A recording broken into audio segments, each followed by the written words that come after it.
Okay. Good evening, everyone. I'd like to welcome you all to our meeting tonight, and I would like to call our meeting to order. Our roll call by our city clerk, Kathy Valdez.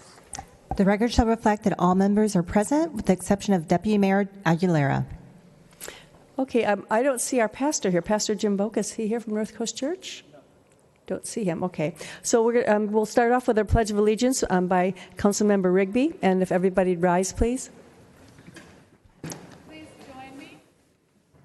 I pledge allegiance to the flag of the United States of America and to the republic for which it stands, one nation, under God, indivisible, with liberty and justice for all.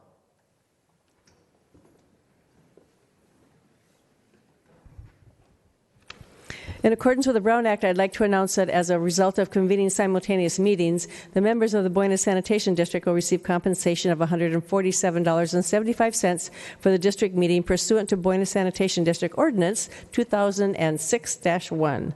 The next thing is the approval of our agenda by our city manager, Patrick Johnson. Thank you, Mayor. There are no changes to the posted agenda. However, as you'll note, the public hearing item, which is PH2 in your book, Phillips Street annexation, is going to be continued to the December 8, 2015 City Council meeting. Okay, and we did not have a closed session today, so nothing was scheduled for our closed session. The next thing on our agenda is a presentation, and I'd like to ask Fire Chief Rick Minnick to join me at the podium and to present a letter of recognition to Deputy Fire Chief Ned Vanderpool, and I would like to also ask Ned to come up and join us.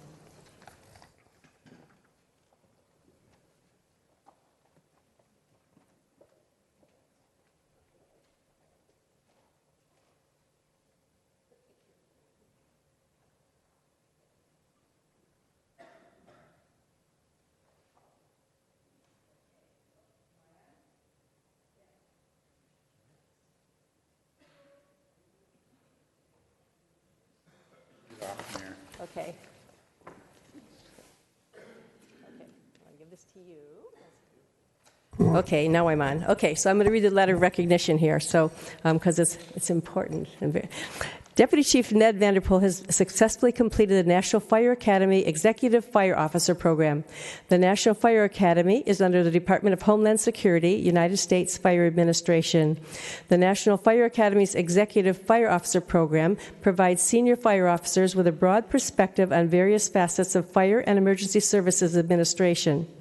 The courses and accompanying research examine how to exercise leadership when dealing with difficult or unique problems within communities. This program enhances professional development through a series of graduate and upper division baccalaureate equivalent courses taken over a 4-year period. In addition, students must complete an applied research project that relates to their organization within 6 months after the completion of each of the 4 courses. Some examples of local benefits to the Vista Fire Department are changes in situational awareness and crew resource management, both of which increase firefighter safety.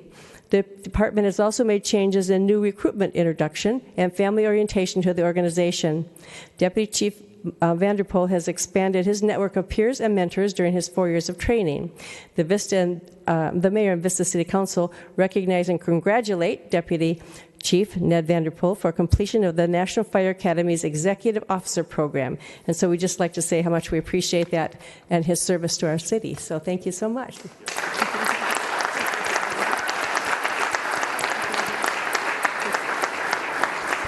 I'd also say that our Deputy Chief Hahn also has got certified, the same certification 3 years ago. So we actually have 2 people with that certification, so we're very proud of that. So congratulations on that. I understand your family is here. And so maybe you'd like to have them come up and have a photo opportunity with them, maybe? Okay, and introduce them. And then our chief has maybe something to say. Yes, thank you, Mayor. While the Vanderpool clan walks up, on behalf of that National Fire Academy, it's my honor to present this plaque with the certification that you've completed this 4-year course. Thank you very much.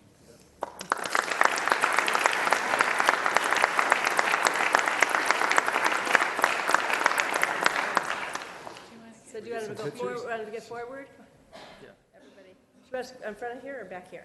In front. Okay, in front. You got everybody. Oh, in front. Yeah, in front of here. You get to be way in the front row.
Okay, and the next thing on our agenda is our consent calendar.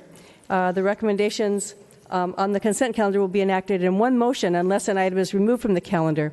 Any member of the public may remove an item by submitting a request to speak card to our city clerk. Items removed from the consent calendar will be considered immediately following the adoption of the calendar. And on our calendar, C1 through C6 is our consent calendar tonight. And do I have any of the council to pull any items? No? And so let me see, are these any? None here? Okay, so I don't see anything pulled, so I'd consider a motion. Second? Okay. Please cast your votes. Councilmember Rigby, did you want to say something? No, Madam Mayor, I was just going to make the motion. Okay. Thank you. The next thing on our agenda is, is our public hearing. This public hearing is to receive testimony regarding a request to amend Title 18 of the Vista Development Code to clarify that the Development Code has always operated as and continues to operate as a permissive zoning code. So the public hearing is now open, and Director of Community Development and Engineering Conley will introduce the item. Thank you, Mayor and Council. This is a code amendment that is requested this evening before the Council. It's been heard by the Planning Commission and recommended for approval.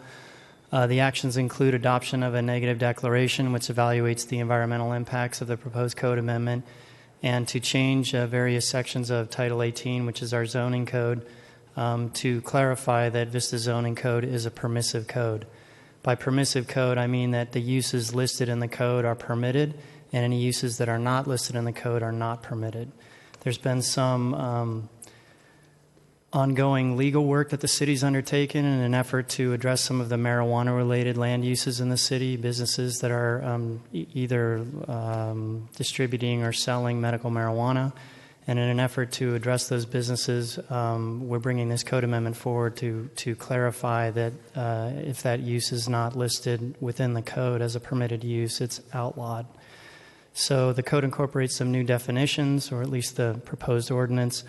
Again, it clarifies that marijuana-related land uses have always been unlawful uses within the city of Vista, and it clarifies that we have a permissive code and removes references to some of what we called prohibited uses in the old code.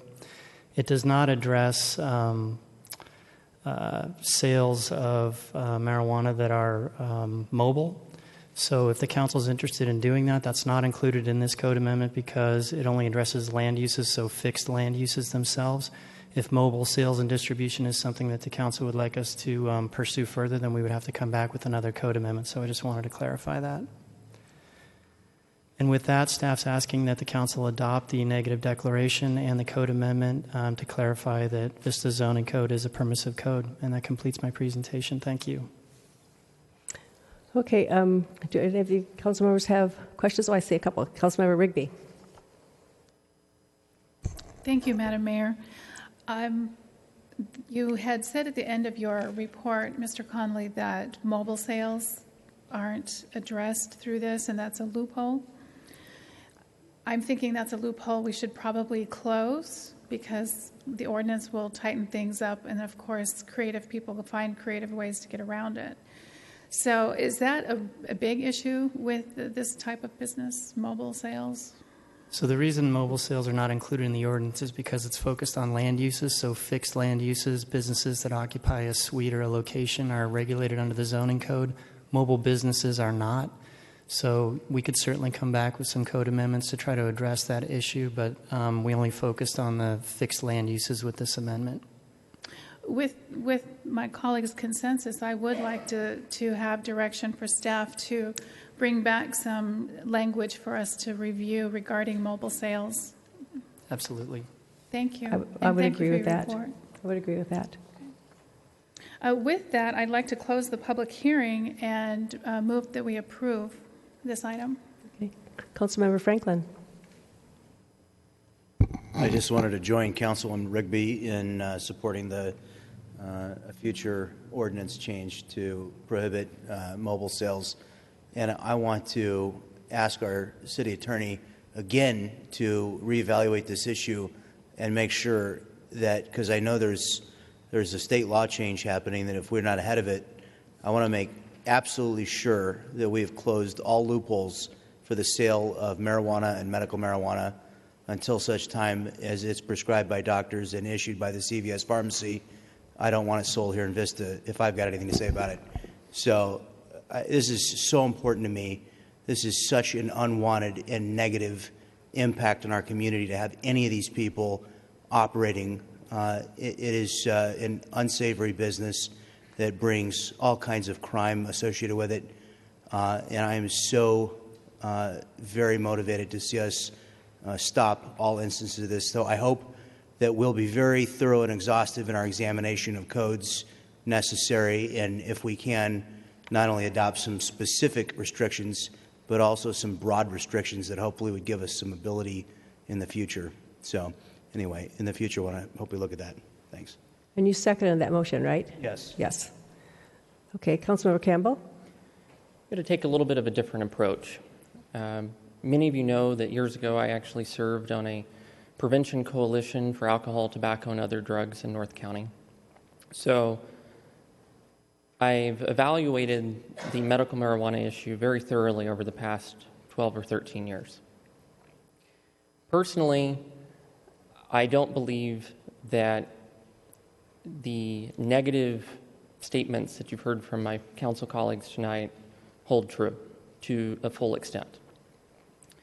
I believe that instead of sticking our heads in the sand and pretending that we can be the last holdout in the entire state, essentially to want to completely ban access for medical patients, for those that have severe migraines, cancer, other illnesses that the state of California has prescribed through law that this is an effective,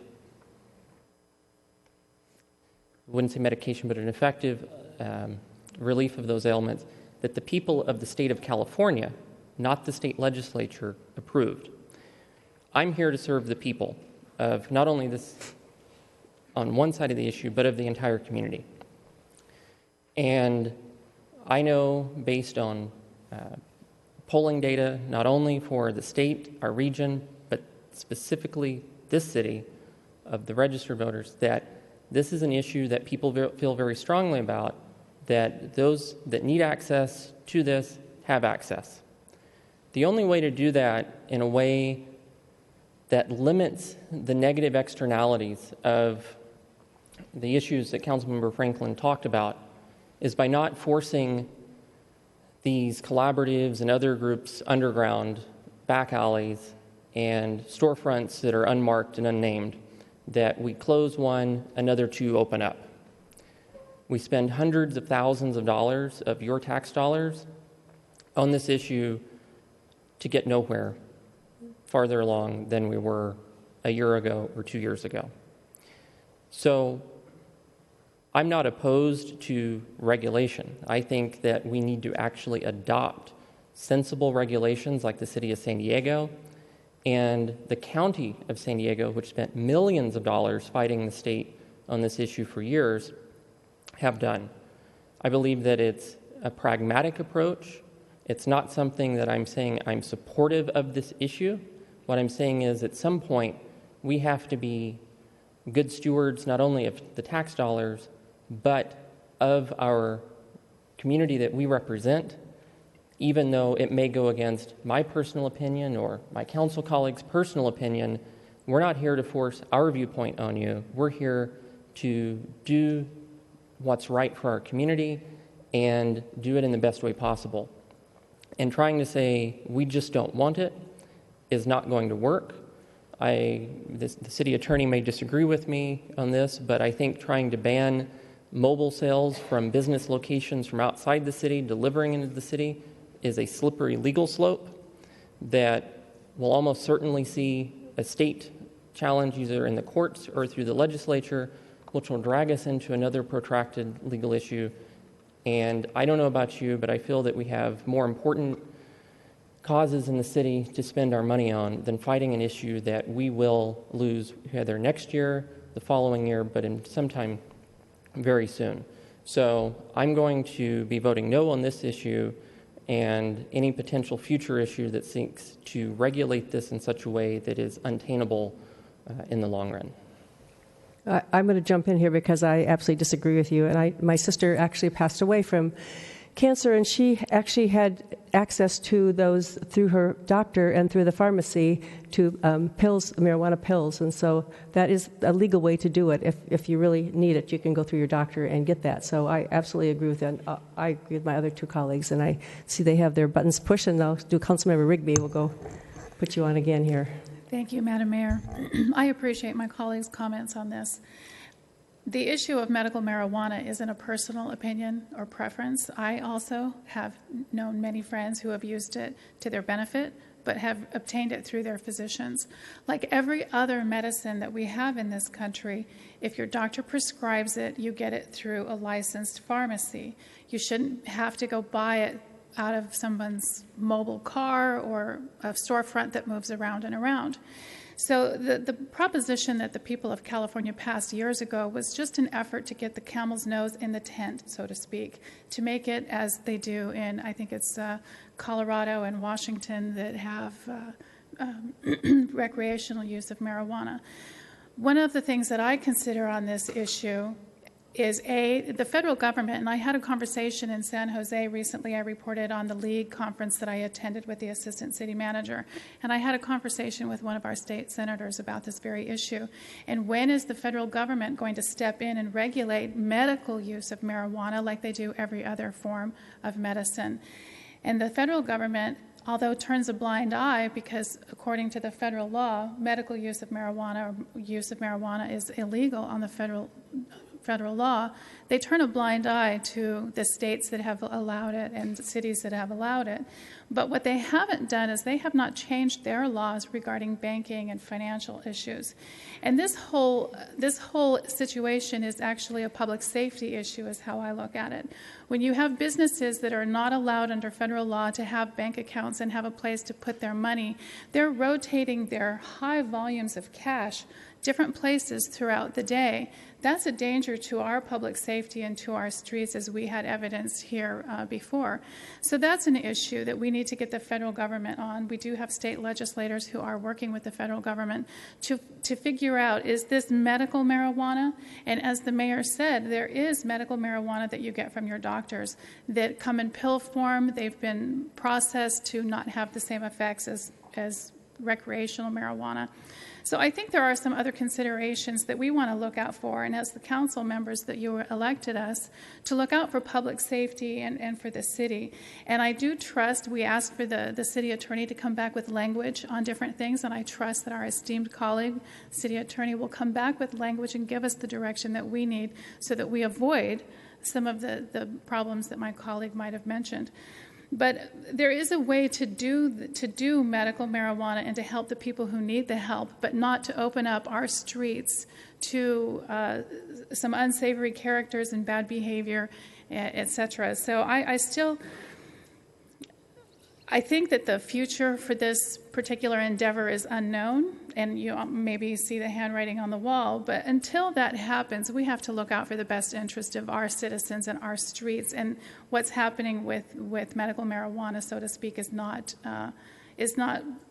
beneficial for our community at this time. And I think it's incumbent upon us as elected officials to demand that our state and our federal government step up to the plate and do what they need to do to help us keep our streets safe. So with that, I still will be voting for this. Councilmember Franklin. Yeah, I just can't resist making a few more comments that I thought were important. First, I want to join the mayor and Councilwoman Rigby, and I presume my colleague Councilman Campbell, in saying I think it's important that people who are in need of drugs that are approved by the FDA, issued by a real doctor, and available at a licensed pharmacy. I support patients' access to drugs that improve the quality of their lives, unequivocally. But there are so many issues related to these dispensaries, and for whatever reason, the FDA, which the last time I checked is run by the President of the United States, who I seem to recall having a press conference in the Rose Garden saying that he was going to be more permissive of these things, with relation to medical marijuana. They've been in office for 6 years and haven't moved this. So I don't know what the scientists are saying, but clearly the people at the FDA have not permitted Walgreens to start selling joints yet. And I just find it confounding and unfathomable to understand how the same advocates of cessation of tobacco use are advocates for the inception of marijuana use. It seems to be counterintuitive, but there's probably something there I don't understand. And I wanted to say also, I don't think that there is any more important issue that we could spend our time on or any more important issue that we could spend our money on. I think this is critical to the character of our community, to the safety of our community. It's key to the property values of the people who have invested in homes in our community. So I don't think there are more important issues personally. And I'm here to promise every voter of the city of Vista that I will protect you from the voters of the state of California, not feel it is my need to bolster the opinions of the voters of this state, because oftentimes our city's residents may not align with the voters of the state. So I will protect our residents in any instance I can from the lunacy of some of the things that happen in Sacramento and some of the things that have been foisted upon us in our city by others in other parts of the state. That's the conclusion of my remarks. Thank you. Councilmember Campbell. I just want to keep this brief, but by no means am I an advocate for the recreational use or increased use of any drug or substance.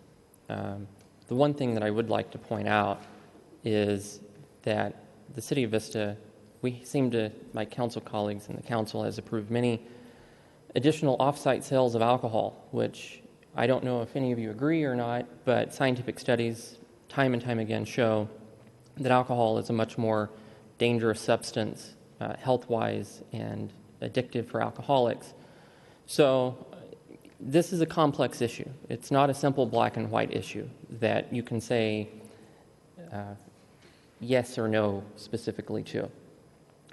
Councilman Franklin, you brought up some good points that the FDA has not approved this.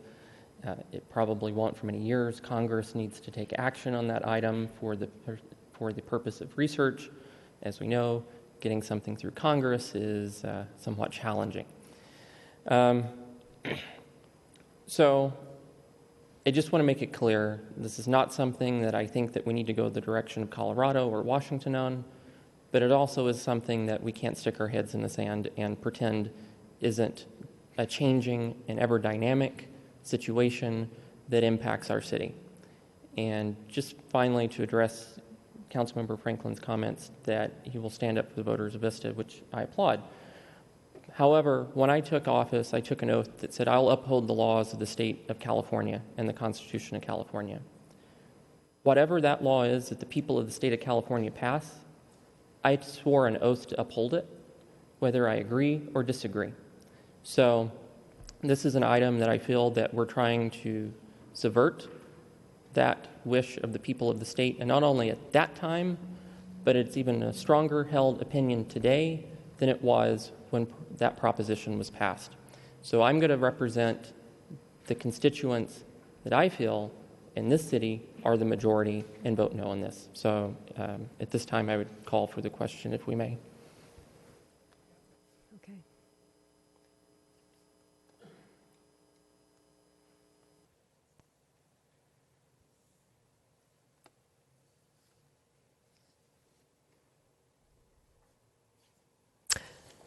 That motion passes. Oh, did you vote? The wrong button was pushed. Please record a no vote.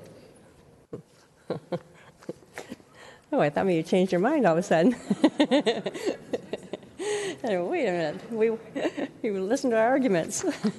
Okay, with that, we're going to move on, and now we are at oral communications, and I actually have 5 speakers here. So we will start with Sue Phillips.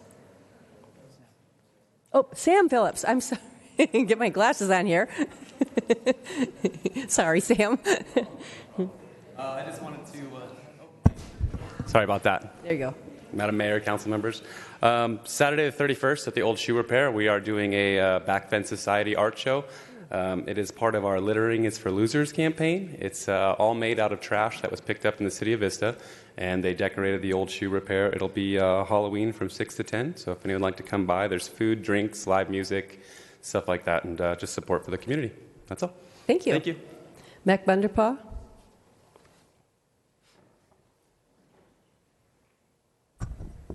Good evening, Madam Mayor, council member. I've been before you about a year ago for a zoning change that was done at my place of business. Unbeknownst to me, you graciously reversed it, and the sole purpose of that was so I can rent U-Hauls. And now I'm cited for not having a proper licensing for the U-Haul that I added to the business, rental of the trucks. I went to the planning department and was informed that I have to put up a, not a zoning change, but a Special use permit, maybe? a special use permit, thank you.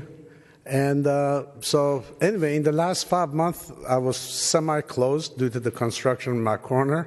And just as I opened business back up, here I'm hit with this additional expense that it's really unbearable. So I was hoping that we can get that waived, the conditional use permit fee, because I lost $50,000, $60,000 in that 5 months of construction on the corner.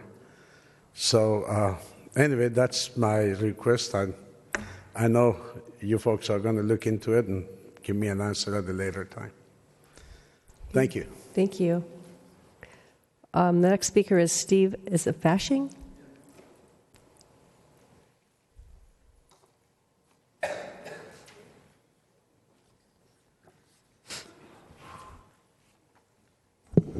Good evening, Madam Mayor, City Council members, and City staff. My name is Steve Fashing, and I'm a crisis team volunteer with the Trauma Intervention Program, commonly referred to as TIP. I come before you tonight representing everyone within our organization to give you thanks for your continued support of TIP in Vista. Upon being dispatched, the first responders, TIP volunteers are on scene within 20 minutes for a crisis. They provide practical and emotional support during the critical first few hours of traumatic events happening in the life of individuals or many people at once. Because of your support and the support of first responders, so far in 2015, TIP has been able to assist 437 residents in the city of Vista.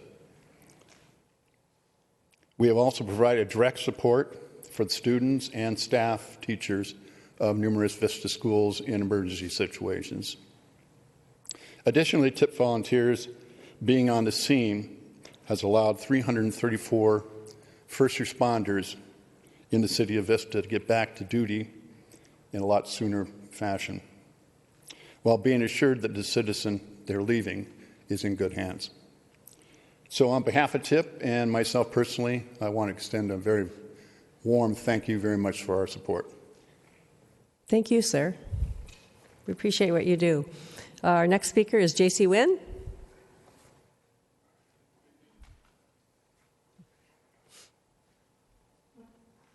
And Debbie Madrino. Hi, everybody, Mayor and Council. As you know, my name's J.C. Wynn. I'm a community activist for the kids of our community, and I'm here tonight to remind the Big Vista Rancho game is coming up November the 6th, okay? And Vista High Stadium, we're under construction, but we're trying to maybe get the new bleachers so that we can get all the Rancho side in on the new bleachers, and we can have a full house. So, but without besides announcing that, hopefully everybody can come out and make it to the game, support our local high school athletes, cheerleaders, the bands playing, you know, $1 popcorn, $2 hot dogs is the best ticket in town. Without further ado, I would like to introduce Debbie Madrino, which some of you might know. She's the president of Vista Teen Outreach, and together with the high school Rancho and ASBs and youth groups and everything, we're going to have a little contest for a canned food drive for the Vista Teen Outreach food banks, which are in all of our high schools and junior high schools. And without further ado, I'd like to introduce Debbie Madrino, President of Vista Teen Outreach. Welcome, Debbie. Hi, thank you very much. I think I just told you everything I was going to tell you. In case you don't know, Vista Teen Outreach has been around in Vista since 2011. We started food drive collecting, donated our food to Lifeline, and then we decided to grow into the schools. How can we get the food that kids need more conveniently to them? So we put in food pantries in the middle schools and the high schools. So we're currently in 14 schools in Vista only, and we're serving about 350 kids a month. This is kids that don't have enough food at home for the weekends or for the nights and can't make ends meet. It's anonymous for them to come in and take food. They don't have to be on a list or anything, and anybody can take food that's hungry.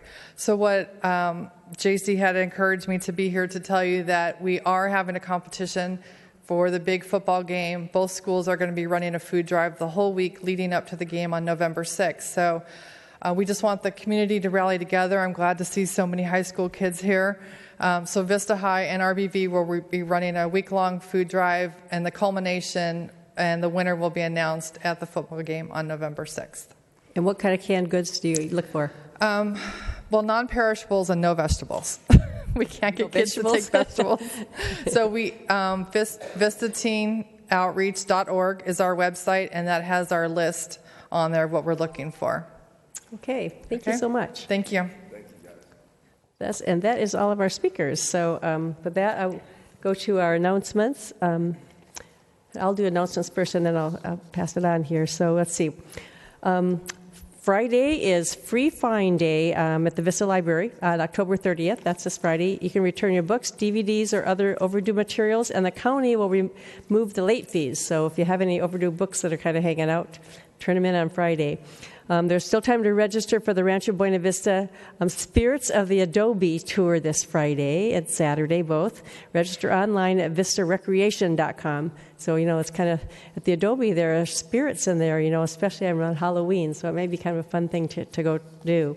And as you all know, this Saturday is Halloween. So be careful driving during the evening when the children are out and teenagers are out trick-or-treating.